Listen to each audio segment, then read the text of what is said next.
Account number क्या आहार के लिए, आहार दान के लिए?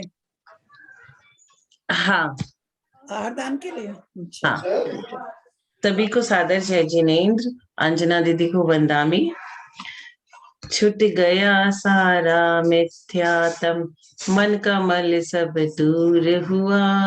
सम्यक दर्शन हृदय में उतरा, सम्यक दर्शन उदित हुआ। देव शास्त्र गुरु में रुचि रखता, व्रत संयम अभी नहीं हुआ। आत्म तत्व से प्रीति जगी है, मोह भाव अब घटा हुआ। हम 54 नंबर प्रश्न आज लेंगे। हमारा अविरत संयुक्त गुणस्थान चल रहा है। वी संयोजना किसे कहते हैं? 4 अनंतानुबंधी कषाय प्रकृतियों को अप्रत्याख्यानावरण आदि 12 कषाय रूप कर देना वी संयोजना कहलाता है। जैसे डिस्ट्रीब्यूशन, हमारे पास 4 बाउल है। एक बाउल में हमारे पास चावल है, एक में गेहूं है, एक में चीनी है, एक में मैदा है। अब हम क्या करेंगे? 4 अनंतानुबंधी कषाय, गेहूं है वो अनंतानु, उसको हम निकाला और उसका बाउल से पूरा का पूरा वो आटा वाले में डाल दिया, इस तरह से। तो 4 अनंतानुबंधी कषाय प्रकृतियों को अप्रत्याख्यानावरण, क्या होता है? संजुलन, प्रत्याख्यान, अप्रत्याख्यान और अनंतानुबंधी। तो अभी किसकी भी संयोजना हो रही है? 4 अनंतानुबंधी कषाय प्रकृतियों को अप्रत्याख्यानावरण आदि 12 कषाय रूप कर देना वी संयोजना कहलाती है। क्योंकि ये क्या कन्वर्ट होती रहती है, ये यहां से वहां चली जाएगी, अनंतानुबंधी अप्रत्याख्यान में चली जाएगी, अप्रत्याख्यान प्रत्याख्यान में, अप्रत्याख्यान संज्वलन में, लेकिन पूरी खत्म नहीं होती है। ये कौन सा गुणस्थान है? चौथा गुणस्थान में अनंतानुबंधी नहीं रहती है। वी संयोजना हमें किन कर्मों की हाँ अनंतानुबंधी एक से दूसरे में जाती है क्या, कि तीनों में नहीं डिवाइड कर सकता क्या? 4 अनंतानुबंधी कसाय प्रकृतियों को, वो चारों, क्रोध हो, मान हो, माया हो, लोभ हो। अब एक इंसान को एक बार में चारों चीज नहीं होती है, तो वो क्या होता है? क्रोध, मान, माया एक दूसरे में बदलते रहती है। किसी आदमी को गुस्सा आया, फिर घमंड आया, फिर उसको अहंकार हुआ, ये सब होते रहता है। तो ये सब 4 अनंतानुबंधी कसाय मतलब क्रोध, मान, माया, लोभ, इन चारों को हम लोग इन सारे में कन्वर्ट कर देंगे। अप्रत्याख्यानावरण आदि 12 कसाय रूप। अप्रत्याख्यानावरण आदि 12 कसाय कौन सी है? अप्रत्याख्यान, प्रत्याख्यान और संज्वलन। क्रोध, मान, माया, लोभ, 4 इंटू 3 12 हो गई। उनमें क्या तो वो अनंतानुबंधी जाके प्रत्याख्यान हो गई, क्या संज्वलन हो गई, क्या अप्रत्याख्यान हो गई, उसमें कर देना वी संयोजना कहलाता है। क्लियर हो गया ना?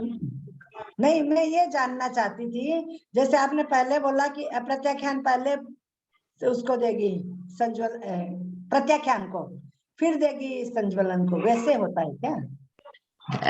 ऐसा नहीं होता है ना? क्रम से ही होता है, क्रम से ही होता है।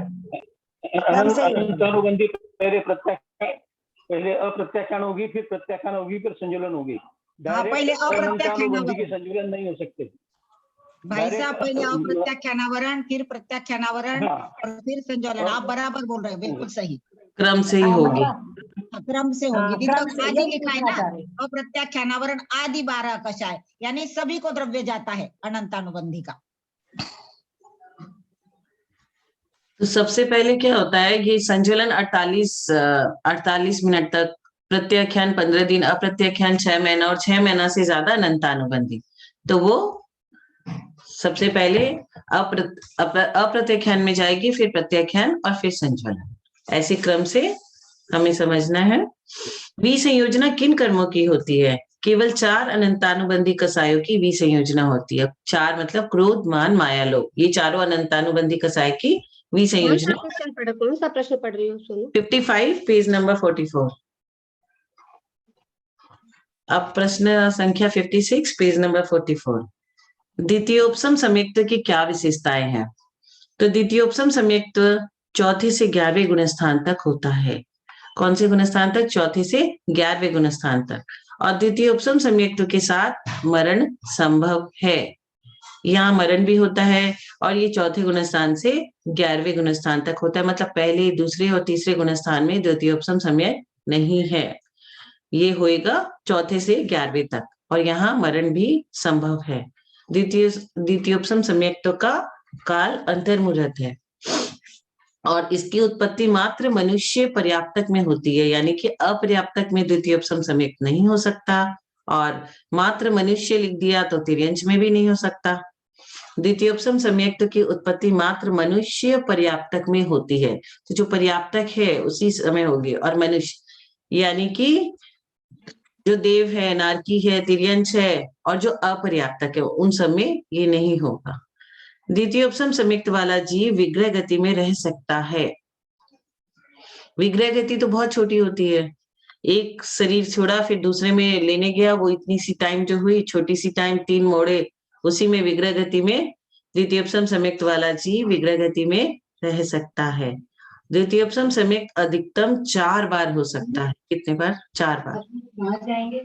द्वितीयोपसम सम्यक्त अधिकतम 4 बार हो सकता है, उससे ज्यादा नहीं, मैक्सिमम 4 बार। द्वितीयोपसम सम्यक्त दृष्टि मरण करके नरक, तिर्यंच, मनुष्य गति में जन्म नहीं ले सकते, नियम से वे देव गति में जन्म लेते हैं, क्योंकि कहा ही गया है चतुर्थ गुणस्थान से ऊपर जो व्यक्ति जाता है वो नरक और तिर्यंच ये सब का बंध नहीं बांधा है, तभी वो 5वें गुणस्थान में जाता है। लेकिन यहाँ पे क्या लिखा है? द्वितीयोपसम सम्यक दृष्टि, तो वो 4थे गुणस्थान व्यक्ति वालों के लिए भी लिया गया है। द्वितीयोपसम सम्यक दृष्टि मरण करके वह उसकी जब मृत्यु होती है द्वितीयोपसम सम्यक्त में, तब वह नरक, तिर्यंच और मनुष्य गति में जन्म नहीं ले सकते, लेंगे तो वो देव गति में ही जन्म लेंगे। और द्वितीयोपसम सम्यक्त अधिकतम 4 बार हो सकता है। जैसे हम जब कभी भी मेला लगता है ना, तो मेला में हम लोगों को एक तो दिया जाता है गन, और बोलते हैं ये बेलून को शूट करना है और 4 बार 4 टन मिलेगा, और उसके बाद नहीं कर पाए तो आप चले गए और कर दिए तो आपको एक गिफ्ट मिलेगा। वैसे ही हमें 4 बार इसका मौका मिलेगा। द्वितीयोपसम सम्यक्त अधिकतम 4 बार हो सकता है। उसके बाद अगर हम लोगों ने अपॉर्चुनिटी मिस कर 4 दी बार भी ना पूरे उसमें, वैसे तो एक भाव में 2 बार ही मिलता है। हाँ, एक भाव में पर्याय में 2 बार और पूरे उसमें 4 बार, पूरे अपने जीवन का, हमने 4 बार, मतलब जीवन नहीं, पूरे जब तक संसार में रह रहे हैं, पूरा संसार में एक मनुष्य जब तक रहेगा उसको 4 बार ही 4 मौका बार, मिलेगा। और वैसे एक पर्याय में 2 बार, एक पर्याय में 2 बार। 2 बार।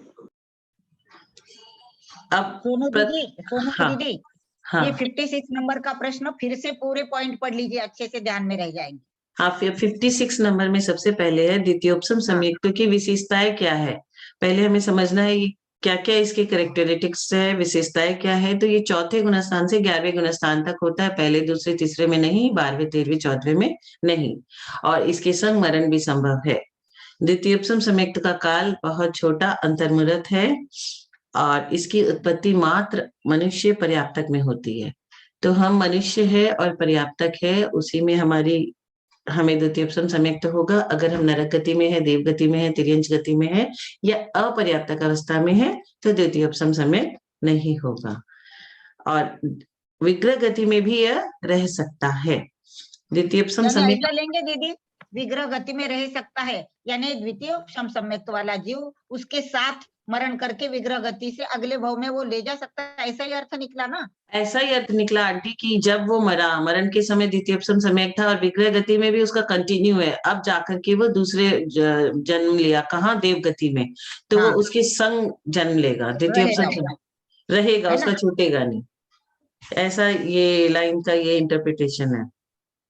और अधिकतम एक जन को, तो एक जन मतलब एक मनुष्य, क्योंकि मनुष्य को ही होता है ये, और किसी प्राणी को तो लिखा नहीं है, तिर्यंच, नारकी, देव, तो ये मैक्सिमम 4 बार होगा। जैसे हम लोग ने अनंत बार जन्म ले लिया और पता नहीं कितनी बार लेंगे, तो हमें सिर्फ 4 बार मैक्सिमम ये हो सकता है, और एक भाव में सिर्फ 2 बार। अब द्वितीयोपसम सम्यक दृष्टि जीव मरण करके नरक, तिर्यंच, मनुष्य गति में जन्म नहीं ले सकते, वे नियम से देव गति में ही जन्म लेते हैं। हम प्रथमोपसम सम्यक पढ़े, फिर द्वितीयोपसम के बारे सम्यक। में ना सोनू दीदी, अगर ये मुझे थोड़ा क्लियर नहीं हुआ, द्वितीयोपसम सम्यक 4 से 11वें गुणस्थान तक होता है, मतलब होता तो है, मैंने पढ़ा था एक बार, कहीं से सुना था, लेकिन मुझे जैसे जो क्लियर याद है, मुझे 7 से 11 का तो मुझे प्रक्रिया याद है। तो प्लीज किसी को भी अगर ग्रुप में पता हो 4 से कैसे होगा द्वितीयोपसम, तो प्लीज बता दें। वैसे ये मैंने एक बार पढ़ा था, मुझे दिमाग में नहीं आ रहा। जो 7 से 11 तक त्रिशला तो दीदी मुझे ने भी बताया था, त्रिशला दीदी प्रक्रिया मुझे, ललिता दीदी ने हाँ बताया था हाँ द्वितीय मैं उपसम भूल गई सम्यक्त्व हूँ, का। हाँ मैं भी बता भूल रही गई हूँ। हूँ, मुझे भी शंका हो ही रही थी 7 और आपने से अभी 11 बताई। तो मुझे याद है, लेकिन जयश्री 4 दीदी से वगैरह कोई कैसे, हो, किसको याद हो, जेठी भाई साहब वो है, बता दीजिए। हाँ, सरिता मुझे, मैं दीदी भूल है, गई हूँ, अगर किसी को किसी भी को याद हो तो बताइए। बताए। हाँ मैं भी भूल गई हूँ, मेरे दिमाग में पहले नहीं है। इसकी हाँ डेफिनेशन और समझते हैं दूसरा में द्वितीयोपसम ये भी सम्यक्त दिमाग की। में नहीं आ रहा मेरे, आ, द्वितीय सम्यक वाला जीव विग्रह गति में रह सकता है, इसका भी मुझे क्लियर नहीं है। पहले आंटी द्वितीयोपसम सम्यक्त की डेफिनेशन किस पेज में लिखी है, पहले उसको समझते हैं तो फिर ये भी समझ में आ जाएगा। चलो ठीक है, ठीक है, वो ठीक है। कौन से पेज में है, एक बार देखिए। नहीं, अभी इसमें द्वितीयम की परिभाषा तो अभी तक तो नहीं आई गुलिस्तान में, अभी आगे उसको आएगा। समझेंगे ना तो ये क्लियर हो जाएगा। कृष्णा दीदी विग्रह गति वाला तो दीदी 53 नंबर का प्रश्न है। आया होगा, हाँ वो तो अच्छा, हाँ ये जो नहीं, द्वितीयोपसम विग्रह के साथ गति, जब देवगति में जाता है तो विग्रह गति में भी रहेगा ना। नहीं यही तो मैं पूछना चाह रही हूँ, विग्रह गति में कैसे द्वितीय उपसम का जो मुझे प्रक्रिया पता है, त्रिशला आंटी कार्य 50, गुलिस्तान से। त्रिशला आंटी 53 नंबर में इसका डेफिनेशन दिया हुआ है। देखती हूँ। 53 नंबर पढ़ते हैं कि उपसम श्रेणी चढ़ते हुए, कौन सी श्रेणी बोला है, उपसम बोला है, छपक नहीं बोला है। उपसम श्रेणी चढ़ते हुए साधक को छायोपसमिक सम्यक्त से जो उपसम सम्यक्त होता है उसे द्वितीयोपसम सम्यक्त कहते हैं। तो द्वितीयोपसम सम्यक्त की डेफिनेशन क्या है, उपसम श्रेणी चढ़ते हुए साधक को छायोपसमिक सम्यक्त से जो उपसम सम्यक्त होता है उसे द्वितीयोपसम सम्यक्त कहते हैं। श्रेणी चढ़ने के सम्मुख वाले जीव की अंतर्मुहूर्त पूर्व अनंतानुबंधी कसाय की विसंयोजना करके तथा दर्शन मोह की 3 प्रकृतियों का उपसम करके जो श्रद्धान उत्पन्न होता है उसको द्वितीयोपसम सम्यक्त कहते हैं। इसका मतलब द्वितीयोपसम सम्यक्त में उसे क्या क्या करना है, उसे चारों अनंतानुबंधी कषाय की विसंयोजना करनी है। वो चौथे गुणस्थान में होता है, चौथे गुणस्थान में अनंतानुबंधी कषाय रहता है कि नहीं रहता है, आप लोग बताओ। चौथे गुणस्थान में नहीं रहता, नहीं रहता, तो ये विसंयोजना कर दिया उसने चौथे गुणस्थान में अनंतानुबंधी कषाय की। और दर्शन मोहिनी की 3 प्रकृतियां, मिथ्यात्, सम्यक मिथ्यात् और सम्यक, ये 3 प्रकृतियों का उपसम करके जो प्रधान उत्पन्न होता है, तो ये सारा चीज तो चौथे गुणस्थान में संभव है। नहीं, एक बात सुनिए, चौथे गुणस्थान में तो प्रथमोपसम होगा, प्रथमोपसम से फिर छयोपसमिक हो जाएगा, लेकिन इसकी प्रक्रिया जैसे जो साधारण प्रक्रिया है, ये वैसे विशेष प्रक्रिया में आ जाएगा कि जब छयोपसम हो जाता है, छठे गुणस्थान तक रहा, छयोपसम रहा, तो 7वें गुणस्थान में 2 उसकी हो जाती है, तो उपसम हो जाता है या क्षयिक हो जाता है ना। तो जब उपसम हो जाएगा तो वो श्रेणी चढ़ता है, जब वो श्रेणी चढ़ता है उसको द्वितीयोपसम कहते हैं। क्षयिक वाला भी उसको द्वितीयोपसम जब कहते हैं, जब वो श्रेणी चढ़ता है, छयोपसम खत्म हो जाता है, उपसम और क्षयिक रहता है। और जब क्षयिक रहता है, मतलब जब क्षयिक है, क्षयिक वाला भी उपसम चढ़ सकता है और उपसम वाला भी उपसम चढ़ सकता है। तो ये एक तो मुझे ये समझ नहीं आया, अगर 7वें गुणस्थान वाला बंदा कि मतलब मृत्यु तो है उपसम में, ये तो मुझे पता है कि उपसम मृत्यु है, मृत्यु हो जाती है, तो वो तो चौथे गुणस्थान में आएगा, तो द्वितीयोपसम विग्रह गति में कैसे रहा। विग्रह गति में ऐसे रहा क्योंकि चौथे से 11वें बता रहे हैं तो रह सकता है। तो लेकिन चौथे से 11 की क्या प्रक्रिया है, उतरते समय रहता है, होते समय, चढ़ते समय होता है, तो मुझे नहीं ध्यान है। तो ये कैसे, ये मैं भूल जा रही हूँ, मुझे दिमाग में नहीं आ रहा। अगर किसी को भी ग्रुप में पता हो तो प्लीज बताइए, क्योंकि द्वितीयोपसम तो श्रेणी चढ़ने के सम्मुख होता है ना। देखिए इसमें आगे में जो एक्सप्लेनेशन दिया हुआ है ना, पहला और प्रथमोपसम और द्वितीयोपसम का, उस एक्सप्लेनेशन से हमें हेल्प मिलेगा। 57 नंबर क्वेश्चन में देखिए एक्सप्लेनेशन दिया हुआ है कि अंतर क्या है, प्रथमोपसम और द्वितीयोपसम सम्यक्त में क्या अंतर है। तो हाँ अंकल बोल रहे आप हैं, पढ़ लीजिए, देखते हैं बाद में, है ना, कि मिलता है। सुनिए, इसमें श्रेणी चढ़ते हुए द्वितीयोपसम सम्यक्त होता है, तो ये उपशम श्रेणी चढ़ते हुए होता है, उसमें क्षपक श्रेणी का सवाल ही नहीं है। तो उपशम श्रेणी जब चढ़ेगा तो वो केवल 11वें गुणस्थान तक ही जाएगा, वहां से वापस आएगा, फिर वो वापस चौथे गुणस्थान में भी आ सकता है, तो वो चौथे गुणस्थान तक ही आएगा, फिर चौथे में फिर वापस उसको द्वितीयोपसम सम्यक्त की प्राप्ति होगी और फिर ऊपर जाएगा। तो इस तरह वो चौथे गुणस्थान में भी उसको द्वितीयोपसम सम्यक्त होता है, आगे चलते चलते वो 11वें तक कभी भी उसको द्वितीयोपसम सम्यक्त हो सकता है। मतलब आपका कहने का 4 से 11 तक, मतलब द्वितीयोपसम यदि सम्यक्त का जो स्थान है वो चौथे गुणस्थान से 11वें गुणस्थान तक है। नहीं, आपकी बात तो समझ आ गई, चौथे से 11 तक है, लेकिन और आपका ये कहने का विग्रह तात्पर्य ये है कि श्रेणी चढ़ते समय जो उपसम हुआ, जब उतरा तब चौथे में आएगा। आपका मतलब कहने का ये हुआ है ना? आपने यही ये समझ में आ रहा है, आपका मतलब यही ये हुआ। समझ में आ समझ रहा में आ रहा है। है, ये समझ में आ रहा है। उतरते समय वापस जब चौथे में आएगा, उतरते हुए चौथे में शायद आएगा। क्षमिक समय ये करके फिर वापस चढ़ जाएगा। हाँ, है ना? तो चढ़ते हुए नहीं चढ़ते आएगा, हुए भी उतरते चौथे में उसको उपसम सम्यक्त हो सकता है।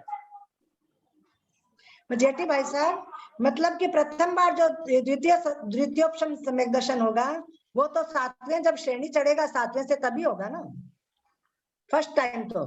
फिर उतरते समय चौथे में भी हो सकता हाँ, है। लेकिन वापस उतरने के बाद वापस जब चौथे से ऊपर चढ़ेगा तब द्वितीय उपसम सम्यक्त वापस हो सकता है। क्षायिक वाला तो 12वें में चला जाएगा, आएगा नहीं, और उपशम वाला आएगा, इसलिए चौथे में वापस हो सकता है उसको। क्षायिक में जो क्षायिक से नहीं चढ़ रहा है, क्षपक से नहीं चढ़ रहा है, उसको द्वितीय उपसम सम्यक्त का सवाल ही नहीं है। वो तो सीधा क्षायिक श्रेणी मतलब क्षपक श्रेणी चढ़ते हुए ऊपर निकल जाएगा, वो 11वें में आएगा ही नहीं, तो वापस आने का सवाल ही नहीं आता। तो फिर आएगा तो कोई मतलब ही नहीं, आने का तो 12वें में चला जाएगा। ये तो जो उपसम वाला है कोई जो आएगा, क्षायिक श्रेणी चढ़ रहा है वो वापस चौथे में तो आएगा नहीं, उपसम वाला ही आएगा। तो फिर उसको क्षायिक वालों को चौथे में द्वितीय उपसम होने का सवाल ही नहीं है। द्वितीय उपसम जो होता है वो सिर्फ उपसम श्रेणी वालों को होता है, क्षायिक को नहीं होता है। नहीं तो वो तो उपसम श्रेणी वाले को होगा। क्षय क्षमिक वालों को द्वितीय उपसम होता है, क्षपक का तो इसमें सवाल ही नहीं है। क्षपक का ये जो विग्रह गति का जो बोल रहे हैं आप, तो वो मरण करके तो मतलब मरण से अंतर मुहूर्त पहले वो चौथे गुणस्थान में आ रहा है, तो इसके लिए चौथे गुणस्थान में उसको शायद ये द्वितीय उपसम है, क्योंकि विग्रह गति में जब है तो विग्रह गति में वो जो आ रहा है तो वो मरण के अंतर मुहूर्त पहले तो वो चौथे गुणस्थान में आता है, फिर मरण होता है। मरण 4 से 11 तक लिखा है, इसमें मरण संभव है, लेकिन मरण करने से पूर्व अंतर मुहूर्त पूर्व वो चौथे गुणस्थान में आ जाता है, ऐसा है। तो इसके लिए विग्रह गति में उसको द्वितीय उपसम रहेगा ही रहेगा, और वो द्वितीय उपसम आगे लेके जा सकता है अपने अगले भाव में, अगले भाव में जाएगा वो। अब इससे और कुछ मेरा गलत हो रहा होगा तो आप और कोई समझाना चाह रहे हैं तो समझा दीजिए। विग्रह गति वाला जो भाई साहब आप बताए, वो देवगति की अपेक्षा नहीं है क्या?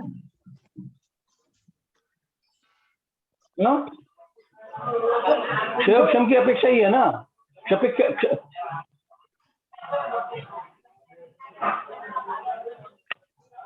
विग्रह गति में सरिता दीदी देवगति में ही जाएगा ना वो मरण करके, लिखा नहीं क्या कि वो देवगति में ही जाएगा, इसलिए रहता वो विग्रह गति में, क्योंकि देवगति में वो लेके जा सकता है, और कोई गति में जाएगा ही नहीं वो द्वितीय उपसम समय। वो नहीं जाएगा, और द्वितीय उपसम वाला जाएगा ही नहीं, और साथ में भी लेके जाएगा, साथ में भी लेके जाएगा।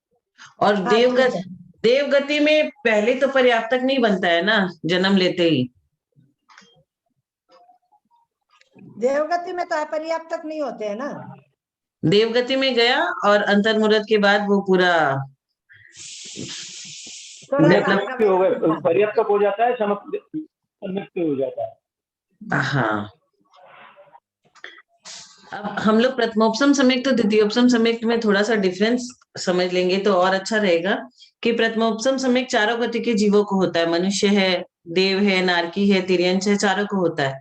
लेकिन द्वितीयोपसम सम्यक्त तो यहाँ पे 2 गति लिखा है, वहां पे हम मनुष्य गति पढ़े थे ना, मनुष्य को होता है, यहाँ लिखा है गति में 2 द्वितीयोपसम सम्यक्त, और गुणस्थान दोनों का ही समान है। प्रथमोपसम सम्यक्त तो द्वितीयोपसम सम्यक्त दोनों का ही गुणस्थान चौथा गुणस्थान से 11वां गुणस्थान तक हो सकता है, लेकिन प्रथमोपसम सम्यक्त में मरण नहीं होता, और द्वितीयोपसम सम्यक्त 4 से 7 है।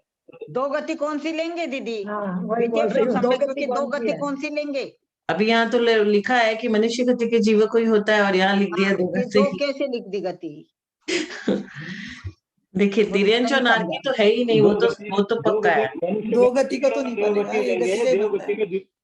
देवगति का नहीं बनता द्वितीयोपसम। हाँ, और तिर्यंच और नारकी को भी तो नहीं बनता। देव गति में नहीं, द्वितीय ना नारकी को रहता बनेगा ना है। तिरंज को बनेगा ना देवगति में। इसका देव गति मतलब में गति में द्वितीय रह क्षण सकता रहता है। है। हाँ हाँ, अंकल ठीक बोल रहे हैं कि देव गति हाँ। में रह सकता है। वो यहाँ से मरण किया मनुष्य गति से, विग्रह गति में भी उसके संग रहा, छूटा नहीं, और देव गति में जाकर के उसके संग है। तो दो गति वाले जीवों के संग रह सकता है, लेकिन मनुष्य गति में ही होता है ये। हाँ, ये बात बैठती है दीदी, ये बात इसमें बैठ रही है बैठ लगता है। रही है, हाँ, बैठ रही है, हाँ, बिल्कुल बराबर। और तिर्यंच और नारकी को अपने एक्सक्लूड कर देते हैं। और गुणस्थान दोनों का समान है, 4 से 11, और मरण नहीं, प्रथमोपसम में नहीं है, प्रथमोपसम तो द्वितीयोपसम। 4 से 7 है। नहीं, प्रथम शब्द का 4 से गुणस्थान 7 7 है। नहीं है। गुणस्थान जो प्रथमोपसम का तो 4 से 7 है, और हाँ, दोनों में तो 4 से दोनों में 11 अलग है। प्रथमोपसम में 4 से 7, द्वितीयोपसम में 4 से 11। ये और स्टेज बढ़ता है, प्रथमोपसम 7 तक ही है, 4 to 7 या 4 to 11। तो 7वें गुणस्थान तक प्रथमोपसम समेत तो है, और 4 से 7वें 4, 5, 6, 7, और द्वितीयोपसम 4 से 11वें तक। और मरण प्रथमोपसम में नहीं होता, और द्वितीयोपसम में मरण हो सकता है। उत्पत्ति जैसे द्वितीयोपसम में के लिए हमने समझा कि ये सिर्फ 4 बार ही मिलता है, लेकिन प्रथमोपसम समेत असंख्यात बार हो सकता है, उसका कोई लिमिटेशन नहीं है, कितनी बार भी हमें हो सकता है, कितने बार भी छूट सकता है। पर्याप्त, तो प्रथमोपसम समेत पर्याप्तक अवस्था में ही होता है, और द्वितीयोपसम समेत तब यहाँ लिख दिया दोनों अवस्था। अभी विग्रह गति की आप जो अपेक्षा बोल रहे हाँ, हैं विग्रह ना, गति में वो ले जाए ना, देव गति में हाँ। जाता है, इसलिए वो वहां भी रहता है पर्याप्त अवस्था में। विग्रह ऐसा ही गति में लगेगा। रहने के सुनिए, कारण आप जो एक मिनट सुनिए, आप प्रथमोपसम सम्यक्त्व या द्वितीयोपसम सम्यक्त्व होता है और रह सकता है, इसमें फर्क है। तो यहाँ जो आप बता रहे हैं कि भाई पर्याप्त अवस्था में प्रथमोपसम सम्यक्त्व होता भी है और रहता भी है, लेकिन द्वितीयोपसम सम्यक्त्व जो है वो दोनों अवस्था में रहता है, दोनों अवस्था में उत्पन्न नहीं होता है, केवल मनुष्य गति में ही उत्पन्न होता है, और रहता दोनों अवस्था में। रहना और उत्पन्न होना, इसमें फर्क समझिए। हाँ, ये है फर्क। जैसे कि उत्पन्न हुआ मनुष्य अवस्था में, लेकिन उसको विग्रह गति से लेते हुए हम लोग देव गति में चले गए, तो वो रह रहा है दोनों ही अवस्था। तो पर्याप्तक तो वही हो गया। अब हम लोग मार्गना के हिसाब से संयम मार्गना पढ़ेंगे, तो प्रथमोपसम में 4 और द्वितीयोपसम में 6। ये त्रिशला आंटी आप बताएंगे इसके बारे में? सामायिक, ये जो तुमने सामायिक छेदोप स्थापना, परिहार, विशुद्धि, ये संयम जो है 6 संयम है। सूक्ष्म संप्राय होता है, क्या संयम है, तो उसमें बताया द्वितीयोपसम में 6 के 6 हो सकते हैं, 6 के 6 और प्रथमोपसम में 4 हो सकते 4 होते हैं। 2 कौन कौन से नहीं होते? हैं। ये था क्या, सूक्ष्म संप्राय और यथाख्यात नहीं होगा। सूक्ष्म सांप्राय और यथाख्यात, ये 2 नहीं होंगे प्रथमोपसम में। हाँ, प्रथमोपसम में 4 रहेंगे, और संयम मार्गना की अपेक्षा प्रथमोपसम में 4 संयम और द्वितीयोपसम में 6 के 6 पूरे। कौन कौन से 2 नहीं रहेंगे? सूक्ष्म सांप्राय और सूक्ष्म यथाख्यात चारित्र, और यथा, ये दोनों ये दोनों संयम तो 5 अपने। होते हैं, संयम तो 5 होते हैं। हाँ, कौन कौन से बताइए? 6 थोड़ी होते हैं। 5 होते हैं, 6 थोड़ी होते हैं, संयम तो 5 होते हैं। रुकिए 6 होते हैं भाई, 5 कहाँ से होंगे, 6 तो। अरे त्रिशला आंटी जो 5 बोल रही है, उनसे पूछिए ना कौन कौन से 5। 5 से 6 होते हैं सामायिक, संयम। परिहार, विशुद्धि, सूक्ष्म परिहार, 6 होते हैं। परिहार, विशुद्धि और संप्रदाय, यथाख्यात चरित्र, ये 5 तो चरित्र होते हैं। अरे भैया, 6 स्थापना कहाँ रह गया? 6 होते हैं। सामायिक, छेदोपस्थापना, परिहार, विशुद्धि, सूक्ष्म संप्राय और यथाख्यात चारित्र, 5 ही होते हैं। इसमें छठा संयम मार्गणा में संयम भी होता है। संयम भी आता है मंजू जी। अच्छा, ठीक है। अरे भाई, 6 चारित्र संयम नहीं 6 हो गए क्या? सुनिए त्रिशला आंटी, एक बार बढ़िया से एकदम पॉज ले लेके 6 का नाम बताइए, क्योंकि कंफ्यूजन है सब, किसी को 5 का, किसी को 6 का, तो एकदम बढ़िया से एक्सप्लेन करिए। नंबर 1 सामायिक है, नंबर 2 छेदोपस्थापना, शुरू हो गया। नंबर 2 छेदोपस्थापना, नंबर 3 परिहार विशुद्धि, और नंबर सूक्ष्म संप्राय संप्राय और यथा क्या चारित्र यथा क्या यथा के चारित्र चारित्र होगा। 5 होते हैं। पर संयमा संयम भी मार्गणा में आता है। नहीं, ये मारना की बात नहीं चल रही मंजू जी, मारना की तो- बात तो नहीं चल रही है। ये संयम की बात तो चल रही है। संयम में संयमा संयम भी तो आएगा, संयम तभी से तो में 6 आएगा। होंगे। हाँ अपन मार्गना के संयमा हिसाब से संयम तो देख रहे सबसे हैं, पहला हो गया फिर। अपन मार्गना के पहला नहीं होगा, हिसाब वो बोली से वैसे कह रहे है, हैं। पर पहला संयमा संयम फिर। पहला संयमा संयम होगा। हाँ। अगर मार्गना लेंगे लीजिए। ना मंजू हाँ। दीदी, संयम मार्गना के अगर भेद करेंगे ना तो असंयम, संयमा संयम और फिर ये 5 संयम, ऐसे 7 भेद होंगे संयम मार्गना के। तो अभी अभी आपने क्या समझे कि प्रथमोपसम सम्यक में 4 संयम रहते हैं और द्वितीयोपसम में 6। तो कौन से 2 प्रथमोपसम सम्यक में नहीं रहते? सूक्ष्म संप्राय और यथाख्यात चारित्र, ये 2 प्रथमोपसम में नहीं रहेंगे। अच्छा, अब कसाय, प्रथमोपसम सम्यक्त के साथ कसाय रहती है। विजया दीदी तो 7 बोल रही है ना, हम्म, विजया दीदी तो 7 बोल रही है। नहीं संयम इसमें मार्गना के भेद दीदी, संयम मार्गना के भेद 7 बोल रही हूँ मैं, और यहाँ सिर्फ संयम बोल रहे हैं ना, तो संयम के 6 भेद होंगे, 6 भेद होंगे संयम के।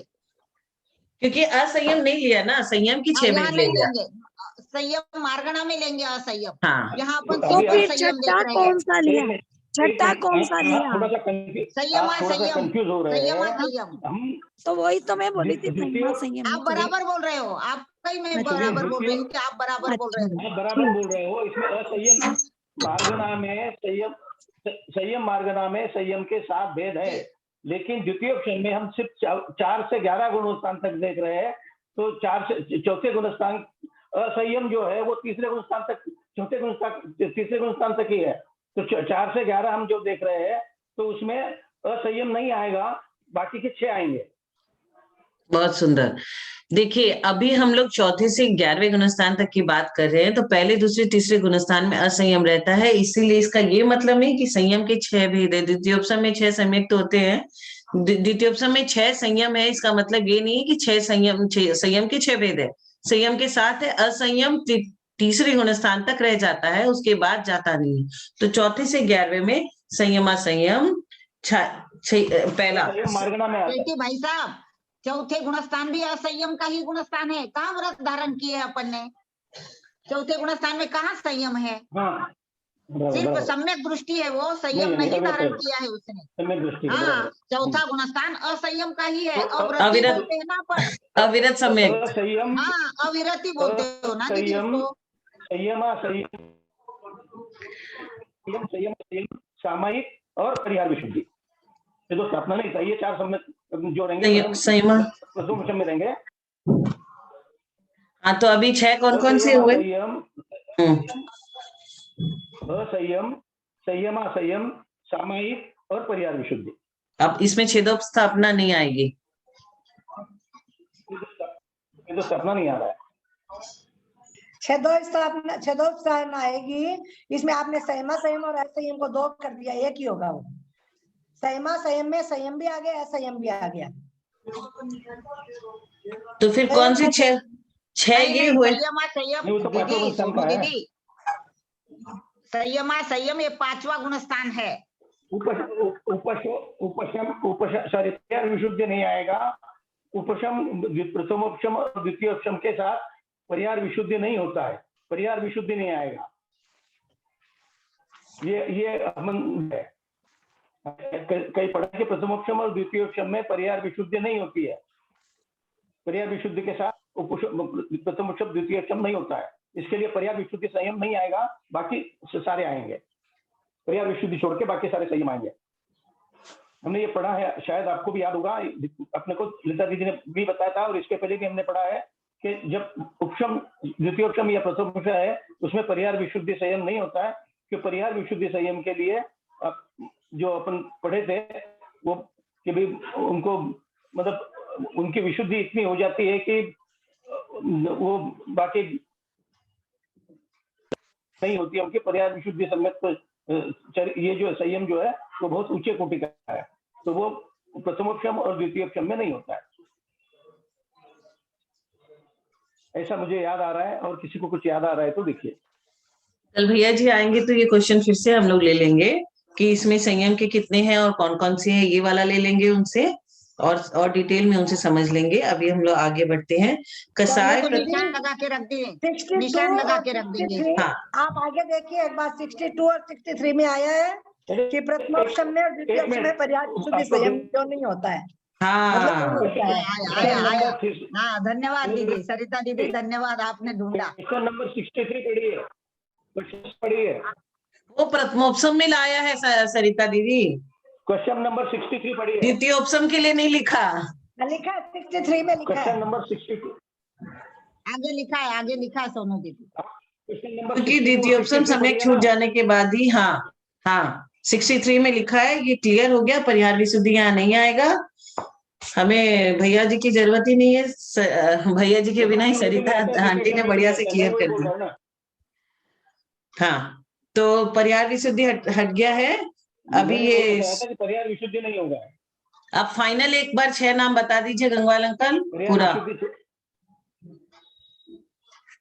संयम के वो 6 संयम असंयम, परिहार विशुद्धि सम्यक में 7 जो है उसमें असंयम, संयम असंयम, सामायिक, छेदोपस्थापना, परिहार विशुद्धि और यथाख्यात। तो नहीं परिहार विशुद्धि नहीं आएगा ना अंकल, सूक्ष्म संप्राय आएगा। द्वितीयोपसम में तो टोटल 7 बता दिया मैं आपको, टोटल 7 मैंने आपको बताया।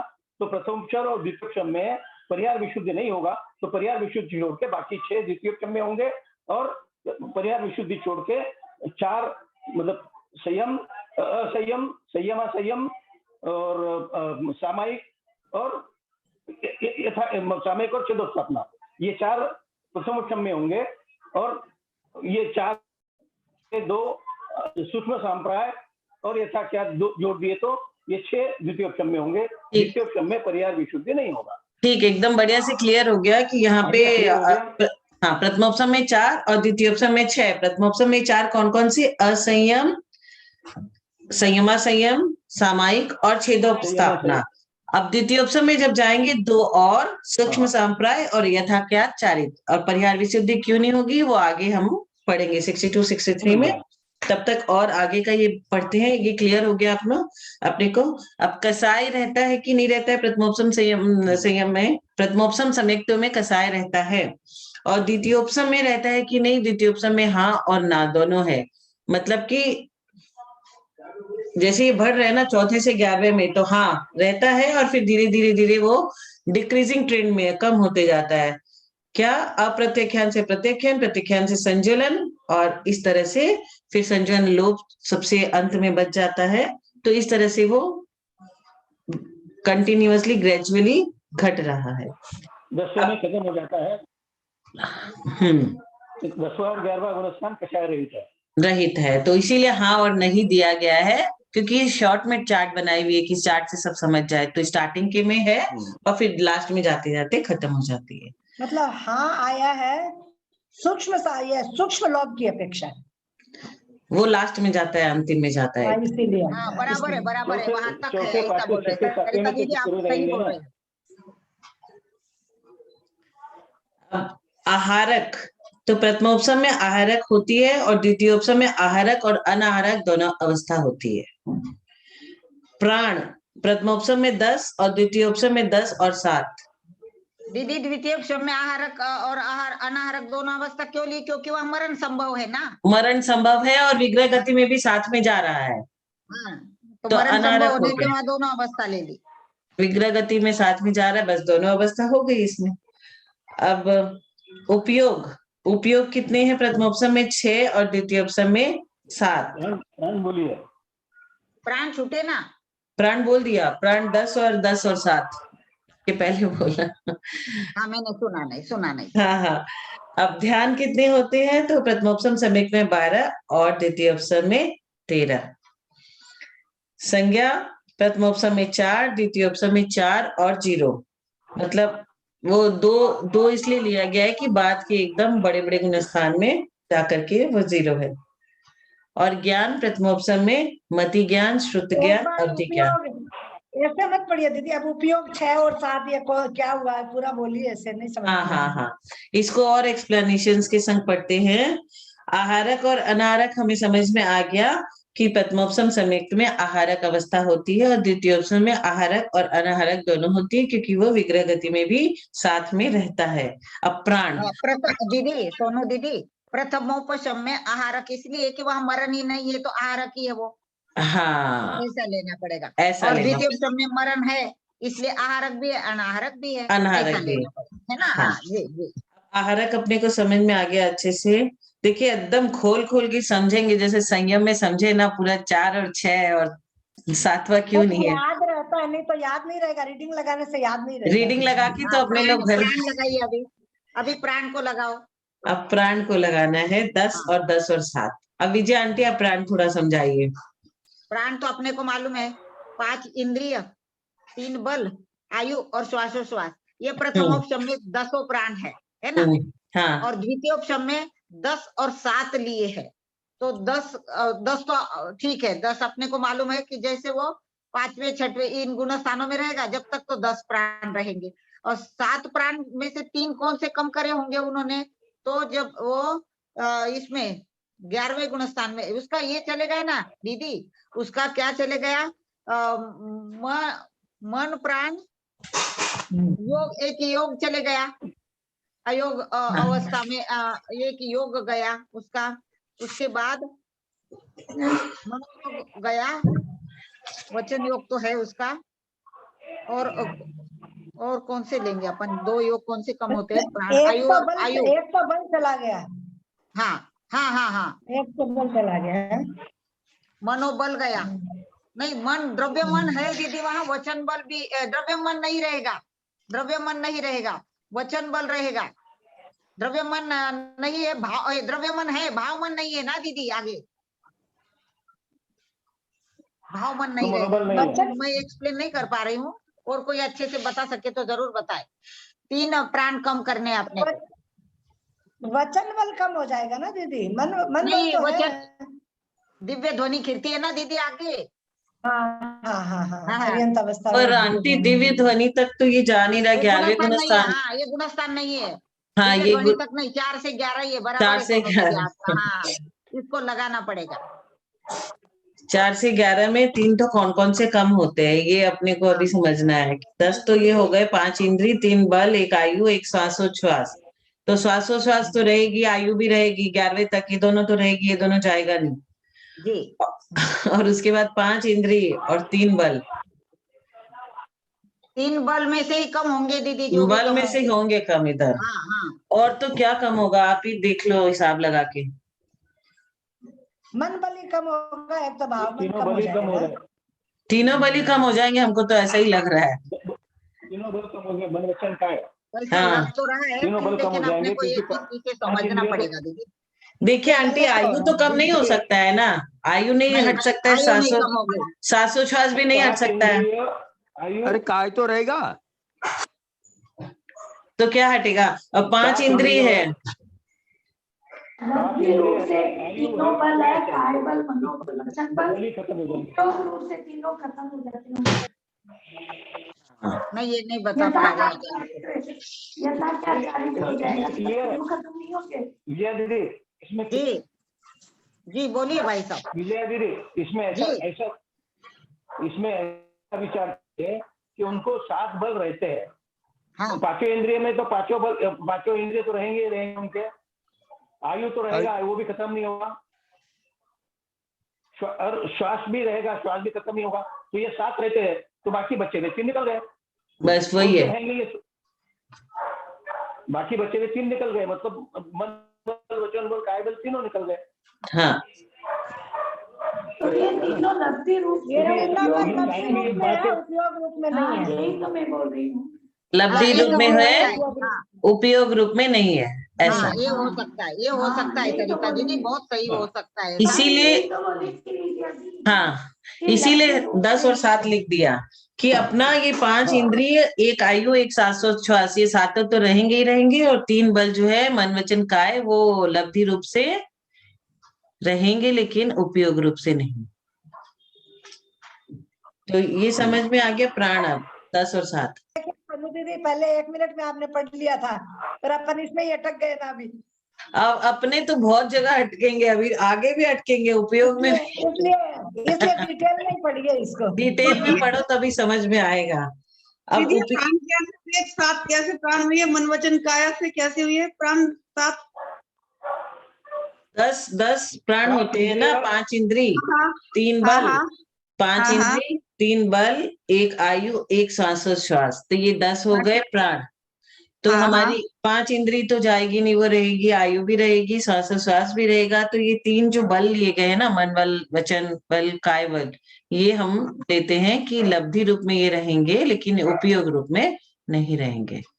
तो 10 क्या 7 हो गया, चौथे से 11वें गुण स्थान तक। प्राण बढ़िया से समझ लिए। अब उपयोग, आज का समय भी हमारा हो गया है, बस उपयोग कर लेते हैं। और तो बाकी तो ज्ञान तो सबको पता है कि मति श्रुत और अवधि प्रथमोपसम में है, और मति श्रुत अवधि मनः परे द्वितीय उपसम में। और केवल ज्ञान तो जब आता है तब किसी ज्ञान की भी जरूरत नहीं है, अकेला ही काफी है वो एकदम अंतिम चरण में। अभी अपने लोग 11वें गुण स्थान तक प्रथमोपसम और द्वितीयोपसम में अंतर समझ रहे हैं। अब उपयोग कितने होते हैं? प्रथमोपसम में 6 और द्वितीयोपसम में 7। तो 6 उपयोग का जिन्हें नाम पता है वो बताए कौन कौन से 6 उपयोग। 4 तो दर्शन उपयोग के हो गए, चक्षु है, चक्षु और केवल दर्शन और अवधि दर्शन दर्शन, ये 4 तो दर्शन के हो गए। और मति श्रुत अवधि